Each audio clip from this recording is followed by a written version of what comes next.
और अगर हम मौसम की, समय की, जगह की या नॉन लिविंग चीजों की, जानवरों की बात करें तो हम कहते हैं एक से ज्यादा लोग हमें दिखाई देते हैं। उनके बारे में बात करने के लिए हमारे पास शब्द है दिस इज माई हाउस। लेकिन इसमें आपको हमेशा याद रखना पड़ेगा, यहाँ पर लड़की है तो क्या लगाएं, हिज लगेगा, हर लगेगा। इससे ज्यादा लोग हैं उनके लिए इंग्लिश में प्रोनाउन है दोस्तों सब्जेक्ट वे, यानी कि।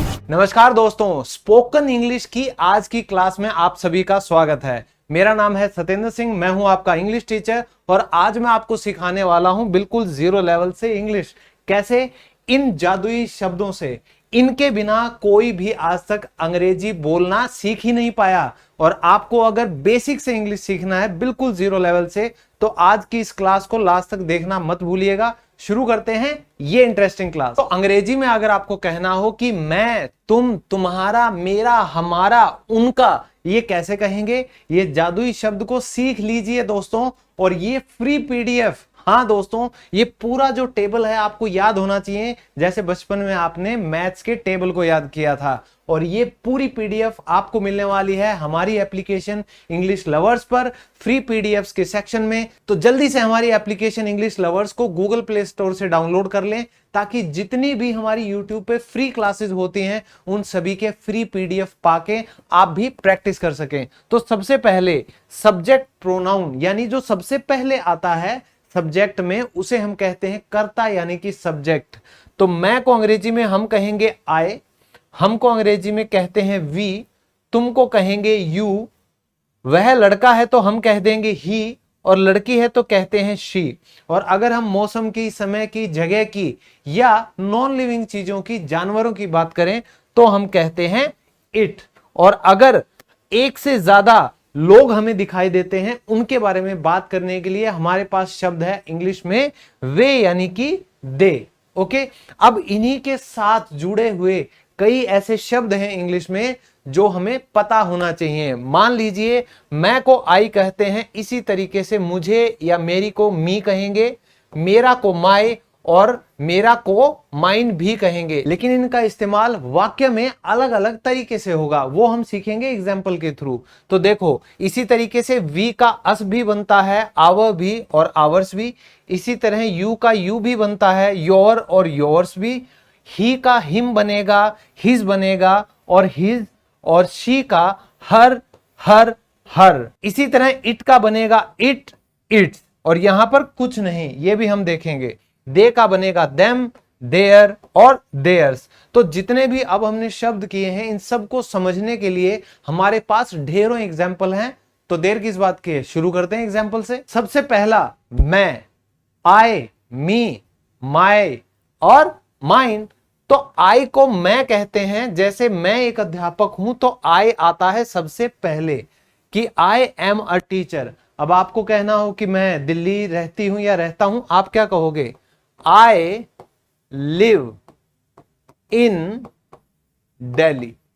इसी तरीके से आपको अपनी उम्र बतानी हो कि मैं 30 साल का हूं, या आपको अपना प्रोफेशन बताना हो, सब चीजों के लिए आप क्या लिखेंगे? आई एम, अब उम्र कितनी है? 30, तो आप लिखो 30 ईयर्स ओल्ड।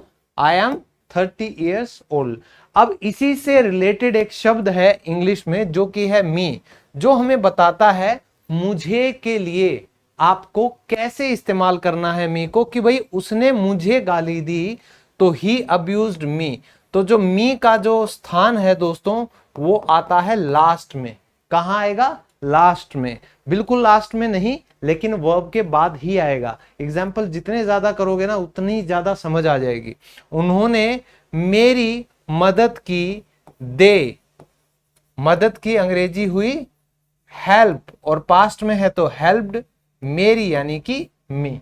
ठीक है दोस्तों, यहां पे देखा यह जाता है कि भाई काम किया किसने है और काम लेने वाला कौन है, काम हुआ किस पे है। ठीक है, तो वह मुझसे प्यार करती है, तो सब्जेक्ट क्या है? वह लड़की है तो हम कहेंगे शी।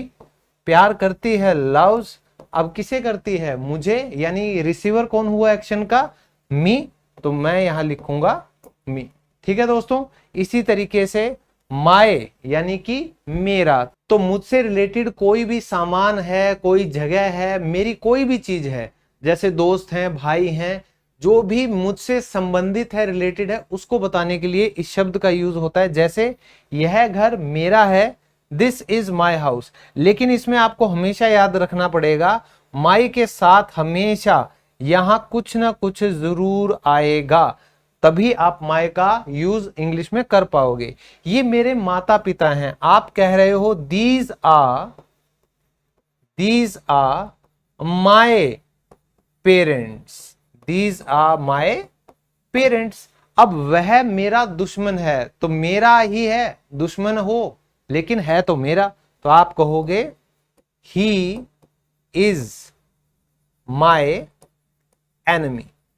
ठीक है दोस्तों, इसको इनेमी नहीं बोलते हैं, ठीक है, वो कुछ और ही मतलब बन जाता है अंग्रेजी में, इसे कहेंगे एनिमी। लास्ट है माइन, इसका मतलब भी मेरा होता है, लेकिन ये पूरे सामान की बात करता है कि भाई ये सब किसका है, मेरा है। जैसे ये घर किसका है, मेरा है, तो दिस हाउस उसने पूरा ले लिया सब्जेक्ट में ही, फिर कहता है इज माइन। ठीक है, जैसे this pen is mine, this student is mine. ठीक है, तो तुम्हारे बाल मेरे से लंबे हैं, your hair are longer than mine. ठीक है, और वह मेरी एक दोस्त है, तो आपने सीधा सीधा कहा शी इज अ फ्रेंड, कि वह दोस्त है, लेकिन किसकी है, मेरी, तो आप लिखोगे ऑफ माइन, ओ माइन। ठीक है, तो ये हो गया आई, मी, माई और माइन। अब हम करेंगे we, us, our and ours. तो वी यानी कि हम, तो अगर एक से ज्यादा लोग हैं तो क्या बोलने लगते हैं, हम। और भाई वो हिंदी वाला हम नहीं, जो कई राजा अपने आप को समझते हैं, जैसे यूपी में भी बहुत से लोग कहते हैं कि हम अभी थोड़ी देर में आएंगे, तो ऐसे वाला हम नहीं। हिंदी जो शुद्ध है उसमें कहा जाता है एक से ज्यादा लोगों के लिए हम का यूज करते हैं, वहीं हम क्या लिखेंगे, वी। ठीक है, जैसे हम स्कूल जाते हैं, वी गो टू स्कूल, तो ये हमेशा सब्जेक्ट सबसे पहले आएगा। हम हॉकी खेलते हैं, तो सब्जेक्ट वी सबसे पहले आएगा, we play hockey, we play hockey. हम खास दोस्त हैं, तो आप कहोगे we are best friends, we are best friends. अगला है अस। तो दोस्तों हमारे ऊपर अगर कोई काम किया गया है, उसके लिए हम क्या इस्तेमाल करेंगे, अस का। जैसे वह हमारे साथ खेलता है, ही प्लेज विद अस, और ये हमेशा कहां आता है दोस्तों, लास्ट में ही आता है। रिया ने हमको फोन किया था, तो आप क्या कहते हो, काम किया रिया ने, क्या करने का, कॉल करने का, तो रिया कॉल्ड, लेकिन किस पर काम किया गया, हमारे पर, यानी कि रिया कॉल्ड अस। हमसे नफरत मत करो, आप क्या कह रहे हो, डोंट, यानी कि मत करो, क्या मत करो, नफरत, किससे, हमसे, यानी कि अस। ओके, इसी तरीके से अगला देखते हैं आवर। आवर यानी कि हमारा, तो कोई भी सामान हमसे रिलेटेड है, हमसे संबंध रखता है, उसके लिए हम लिखेंगे आवर। जैसे ये हमारी गाड़ी है, दिस इज आवर कार, और जैसा मैंने बताया था, हमेशा आवर के बाद आपको कुछ ना कुछ लिखना पड़ेगा, क्योंकि यही बताता है कि आपका क्या है। जैसे अमित हमारा मेरा भाई है, तो इसकी अंग्रेजी बनेगी Amit is our cousin, Amit is our cousin. और वह हमारा पड़ोसी है, तो आप क्या कह रहे हो, ही इज आवर, पड़ोसी लिख दूं, अरे नहीं, neighbour, he is our neighbour. ठीक है दोस्तों, अब देखो, अब बारी आती है आवर्स। तो आवर्स कब इस्तेमाल होता है, जब आप बताते हो कि भाई जो पूरा सामान है वो किसका है।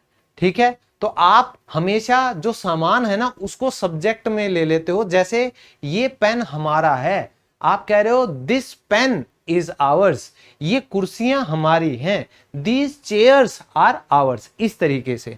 तो वह हमारा एक दोस्त है, he is a friend of hours.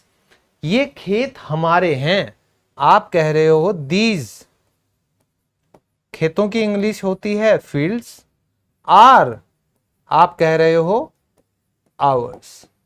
ठीक है, ये गाड़ियां हमारी हैं, तो आप क्या कहना चाहते हो? दीज कार्स, किसकी हैं गाड़ियां भाई? हमारी, तो आप लिखोगे ours. These cars are ours. ये हो गया वी, अस, आवर और आवर्स। और अगला है यू, योवर और योवर्स। यू दो बार क्यों बोला है मैं बताता हूं आपको। ये सबसे पहले सब्जेक्ट की जगह पर भी आता है और उसके बाद ये ऑब्जेक्ट की जगह पर भी आता है, तो इसीलिए यू को दो बार लिखा जाता है। यू और इट, ये दो ऐसे प्रोनाउन हैं जो सबसे पहले भी इस्तेमाल हो सकते हैं और सबसे लास्ट में भी, इनके अलावा कोई नहीं। जैसे तुम मेरे दोस्त हो, यू आर माई फ्रेंड। तुम कंजूस हो, इसकी इंग्लिश क्या होती है? You are a miser. तो माइजर का मतलब होता है दोस्तों कंजूस व्यक्ति। तुम अंग्रेजी बोल सकते हो, आप सब बोल सकते हो, ये आपके लिए लिखा है मैंने सेंटेंस। तो यू कैन स्पीक अंग्रेजी यानी कि English, you can speak English. अब जो दूसरा यू है वो बता रहा है कि तुम्हारा, तुम्हें, उससे अगर हमें कोई शब्द मिला है अंग्रेजी में, वो भी यू मिला है, तो उन्होंने तुम्हारी प्रशंसा की, यानी कि तुम्हारे ऊपर काम हुआ। दे प्रेज्ड यू, तो ये लास्ट में भी आ सकता है। मैं तुम्हें जानता हूं, I know you, I know you. वे तुम्हें ढूंढ रहे हैं, they are looking for you, they are looking for you. तो आपने देखा ये लास्ट में आया है, यहां ये पहले आया है। तो यू और इट जो है वो पहले और बाद में दोनों तरफ आ सकते हैं। अब है दोस्तों योवर। योवर यानी कि तुम्हारा कोई सामान, तुमसे रिलेटेड कोई भी चीज हो जो तुम्हें बताना हो कि भाई ये तुम्हारा है, उसके लिए लगाते हैं योवर। जैसे क्या यह तुम्हारा पेन है? Is this your pen? तुम्हारा नाम क्या है? तो इसके लिए हम लिखते हैं ना व्हाट इज योर नेम। तो दोस्तों योर में भी एक खास बात है, ये हमेशा आपको बताना पड़ेगा कि आपका क्या, तो वो हमेशा योर के साथ आएगा, ये अकेला नहीं आएगा। उन्हें तुम्हारा कुत्ता पसंद है, they like your dog, your dog. अब देखिए योर्स का मतलब फिर वही है माइन और आवर्स वाला। आपका अगर कोई अधिकार है किसी चीज के ऊपर, आपका पूरा क्या है उसको योर्स से बताएंगे। जैसे क्या यह बैग आपका है? Is this bag yours? और क्या ये घर आपका है? तो उसके लिए अंग्रेजी क्या होगी? Is this house yours? Is this house yours? अब अगला हमारा सब्जेक्ट है ही, हिम, हिज और हिज। तो ही यानी कि वह, अगर लड़के को हम हमेशा सब्जेक्ट की जगह पे रखेंगे तो यूज करना पड़ेगा ही। तो वह पत्र लिखता है, ही राइट्स अ लेटर। वह थका हुआ है, आप कह सकते हैं ही इज टायर्ड। और आपको कहना हो वह मेरा लंगोटिया यार है, क्या बात है भाई, तो आप कहोगे ही इज माय लंगोटिया यार। लंगोटिया यार की इंग्लिश क्या होती है? सोचो सोचो। लंगोटिया यार को हम कहते हैं बोसम फ्रेंड। क्या कहेंगे दोस्तों? बोसम फ्रेंड। ये शब्द आता है एक ऐसे बंदे के लिए जो आपके साथ बचपन से है, बहुत मतलब फैमिली से भी ज्यादा आप उसको इंपॉर्टेंस देते हो, तो आप कह सकते हो बोसम फ्रेंड। फिर दोस्तों हिम, हिम का इस्तेमाल कहां करेंगे? जब कोई काम उसके ऊपर हुआ है। तो मैंने उसको गाली नहीं दी, I did not abuse him. ये हमेशा लास्ट में ही आता है। मैं उसे थोड़ा बहुत जानता हूं, तो आप कहोगे I know him a little. तो अगर आप सोचेंगे कि यहां लास्ट में क्यों नहीं आया, तो दोस्तों वर्ब के बाद आना जरूरी है और ये वर्ब के बाद ही आया है, ठीक है।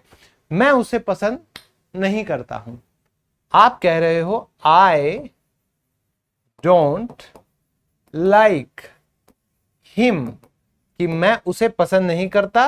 तो देखो ये किसके बाद आया है, ये वर्ब के बाद ही आता है।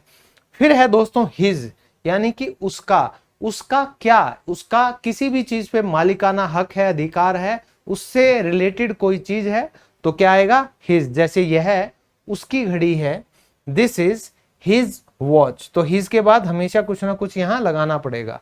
मैं इसके घर नहीं जाऊंगा। आप कह रहे हो I will not go to, किसके घर, इसके, यानी कि हिज हाउस, हिज हाउस। और लास्ट में है भाई मैं इसकी बहन हूं, ठीक है। आई एम, किसी लड़के की बहन होगी तो वो क्या बोलेगी, आई एम हिज सिस्टर। तो ये अक्सर कंफ्यूज करते हैं कि यहां पर लड़की है तो क्या लगाएं, हिज लगेगा, हर लगेगा, अगली स्लाइड में पता चलेगा। तो आप नेक्स्ट देखिए हिज। तो जैसे हमने माइन, आवर्स, योर्स किया था, ये भी कैसा है वैसा ही। हालांकि ये दोनों दिखते आपको एक जैसे हैं, इनका इस्तेमाल अलग अलग कंडीशन में होता है। जैसे ये काली कार उसकी है तो आपने पूरा सब्जेक्ट पहले ले लिया, दिस ब्लैक कार इज, किसकी है, इसकी। अब ये परेशानी उसकी है तो यहां पे भी आपने पूरा सब्जेक्ट ले लिया कि ये जो प्रॉब्लम है ये किसकी है, इज हिज, ठीक है। अगर मैं कहूं ये काला पेन किसका है, उसका है, this black pen is his. अब हम करेंगे इसका फीमेल काउंटर पार्ट, जो कि लड़की के लिए हम यूज करते हैं, शी। तो वह खाना बना रही है तो हमेशा शी कहां आता है, सबसे पहले, ठीक है। फीमेल के लिए यूज होता है शी और हर। तो वह खाना बना रही है, शी इज कुकिंग फूड। वह पढ़ाई कर रही है, आप क्या लिखेंगे, she is studying, she is studying. और वह बहुत खूबसूरत है तो आप क्या कह सकते हो, शी इज स्टनिंग। स्टनिंग आप कह सकते हैं, गॉर्जियस कह सकते हैं, ड्रॉप डेड गॉर्जियस कह सकते हैं, चार्मिंग कह सकते हैं, बहुत से एडजेक्टिव्स आपको मिल जाएंगे। फिर दोस्तों ह, तो ह का इस्तेमाल यहां पे कैसे होगा, जब आपके ऊपर कोई काम हो रहा है किसी लड़की के ऊपर तो हर लगेगा। कि जैसे मैं उसे नहीं जानता, यानी उस लड़की को, तो आई डोंट नो हर, मैं इससे प्यार करता हूं तो आप क्या कह रहे हो, आई लव हर। और मैं उससे मिलना चाहता हूं, यानी कि लड़की की बात कर रहे हो तो आप कह रहे हो आई वॉन्ट टू मीट, किससे, लड़की से, यानी कि हर। तो आपने देखा ये लास्ट में अगर किसी लड़की के ऊपर कोई काम होता है यानी कि वो रिसीवर होती है तो आप क्या लिखेंगे, हर। अब ये जो हर है इसका इस्तेमाल किसके लिए होगा, उसका कोई भी सामान बताने के लिए। जैसे यह उसकी बिल्ली है, दिस इज हर कैट, उसका नाम शिवानी है तो यहां पे क्या आ गया, her name is Shivani, her name is Shivani. और मैं इसका भाई हूं, ठीक है।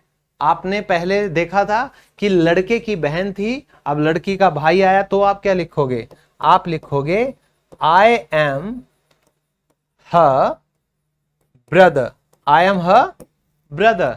नेक्स्ट है ये वाला हर। तो देखो तीन हर आ गए, तो तीन जगह आपने हर देखा, लेकिन इनके एग्जाम्पल्स को ध्यान से देखोगे तो आपको ये क्लैरिटी मिल जाएगी। ये जूते उसके हैं यानी कि लड़की के हैं तो आपने क्या कह दिया, दीज शूज आर हर, ठीक है। ये याद रखना दोस्तों। अब एक से ज्यादा लोग हैं उनके लिए इंग्लिश में प्रोनाउन है दोस्तों सब्जेक्ट वे यानी कि दे। तो वे पार्क गए, दे वेंट टू पार्क, वे जल्दी आ गए, दे केम अर्ली। और वे मेरे रिश्तेदार हैं, जल्दी आ गए तो कोई बात नहीं, दे आर माई रिलेटिव्स। तो दोस्तों कई लोग इसको रिलेटिव करते हैं, ये बिल्कुल गलत है। somebody can be related to you but when you have some association within your family you call them relatives, ठीक है। फिर आता है देम। देम का मतलब है जब उनके ऊपर कोई काम हुआ है। मैं इनसे कल मिला था, आई मेट देम यस्टरडे। मैं इनके साथ काम करना चाहता हूं, आई वॉन्ट टू। दोस्तों वॉन्ट टू का आप वाना भी लिख सकते हैं, आई वाना वर्क विद देम, आई वाना वर्क विद देम। तो ये सिर्फ स्पोकन इंग्लिश के लिए मैंने लिखा है। जो लोग रिटन इंग्लिश की बात करें वो वांट टू कंप्लीट लिखें, अदरवाइज आप कह सकते हैं I want to work with them. फिर मैंने इन्हें सच बताया था, आप कह रहे हो I told them the truth, I told them the truth, सच बता दिया। नेक्स्ट है दोस्तों देयर।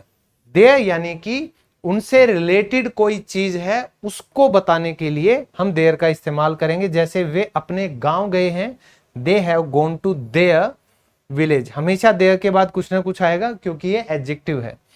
हमें उनकी माफी नहीं चाहिए, वी डोंट वांट, क्या नहीं चाहिए, उनकी माफी, यानी कि देयर। माफी की अंग्रेजी होती है दोस्तों अपॉलॉजी।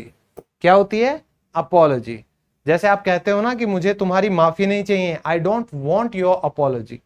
तो मैं इनकी बेटी से शादी करना चाहता हूं, तो आप कह रहे हो आई वॉन्ट टू या वोना, आई वोना मैरी इनकी बेटी, यानी कि देयर डॉटर, देयर डॉटर। इसी तरीके से देयर्स, यानी कि सब कुछ आपको एक सब्जेक्ट लेकर बताना है कि ये किससे रिलेटेड है, तो आप देयर्स का इस्तेमाल करोगे क्योंकि ये फिर प्रोनाउन आ जाता है। वह घर उनका है, दैट हाउस इज देयर्स, ये उनकी समस्या है। दिस प्रॉब्लम अगेन किसकी है? उनकी, तो आप कहोगे देयर्स। ये हो गया हमारा दे का भी सारे प्रोनाउंस। अब आया है इंटरेस्टिंग इट, जो कहां कहां इस्तेमाल होता है दोस्तों, ध्यान से देखो। ऑब्जेक्ट्स के लिए, एनिमल्स के लिए, वेदर के लिए, टाइम के लिए, ठीक है, और प्लेस के लिए भी। तो देखो इट का मतलब होता है यह या ये एक डमी सब्जेक्ट की तरह इस्तेमाल होता है इन सिचुएशंस में। यह एक काला कुत्ता है, it is a black dog. भाई अंधेरा हो रहा है, बारिश हो रही है, इसके लिए इट का इस्तेमाल करते हो आप। तो अंधेरा हो रहा है, इट इज गेटिंग डार्क। शाम के 7 बजे हैं, आप कहोगे it is 7 PM, it is 7 PM। अब जो दूसरा इट है वो हमें बताता है कि रिसीवर है, यानी कि उनके ऊपर काम हुआ है। क्या तुम्हें ये करना आता है? Do you know how to do it? ये मुझे दो, गिव इट टू मी। तो गिव इट ये वर्ब के बाद आया है। मैं ये नहीं कर सकता, तो आप कह रहे हो आई कांट डू इट, तो ये वर्ब के बाद आया है। अब नेक्स्ट जो है इट्स, कई लोग इसको कंफ्यूज कर देते हैं। किससे? आप इसको कंफ्यूज कर देते हो इससे। दोस्तों ये जो इट्स है ये सिर्फ कॉन्ट्रैक्शन है इट इज की। तो मान लीजिए ये जो ऊपर के 3 हैं, मैं इन तीनों को ही लिख सकता था इस तरीके से इट्स। ये जो ऊपर वाला कोमा होता है इसको हम कहते हैं अपोस्ट्रोफे, ठीक है। तो जहां भी ये ऊपर वाला कोमा लगा हो आप याद कर लो, उसको हम क्या कहते हैं? इट इज, ठीक है दोस्तों। तो देखो मुझे इसकी कीमत का नहीं पता, I don't know its value, ठीक है। Can you tell me its colour? Can you tell me its colour? इसका यानी इससे रिलेटेड है जो चीज है। मुझे इसका रंग पसंद है, तो I like its colour, I like its colour. आपको ये लग रहा हो कि सर यहां पे COLOUR क्यों नहीं आया? बेटा दोनों ठीक हैं।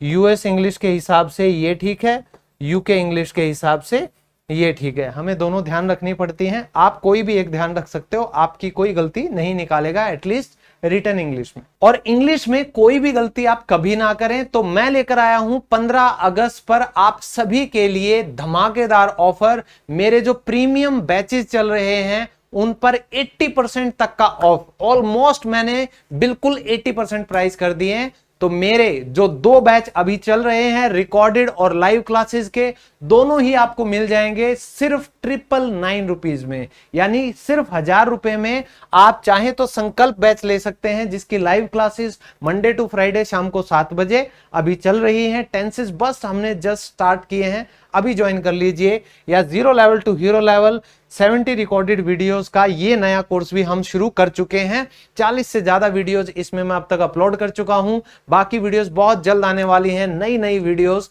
तो ये कोर्स भी आपको 1 साल की वैलिडिटी दोनों की रहेगी, मिलेगा 999 में। और आप सबके लिए ये कोर्स बिल्कुल फ्री मैंने कर दिया है। कैसे?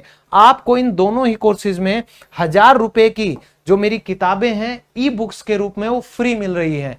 तो 15 अगस्त को मेरी तरफ से आप सभी के लिए ये गिफ्ट है, ताकि आप भी अपनी आजादी जो है वो पा लें, इस इंग्लिश से आप मुक्ति पा लें, आसानी से आप इंग्लिश बोलने लग जाएं। यही मेरा आप सबके लिए आशीर्वाद है, ब्लेसिंग्स हैं और मेरी कोशिश है। तो मिलता हूं नेक्स्ट क्लास में, तब तक के लिए bye bye, take care, love you all, keep learning, जय हिंद।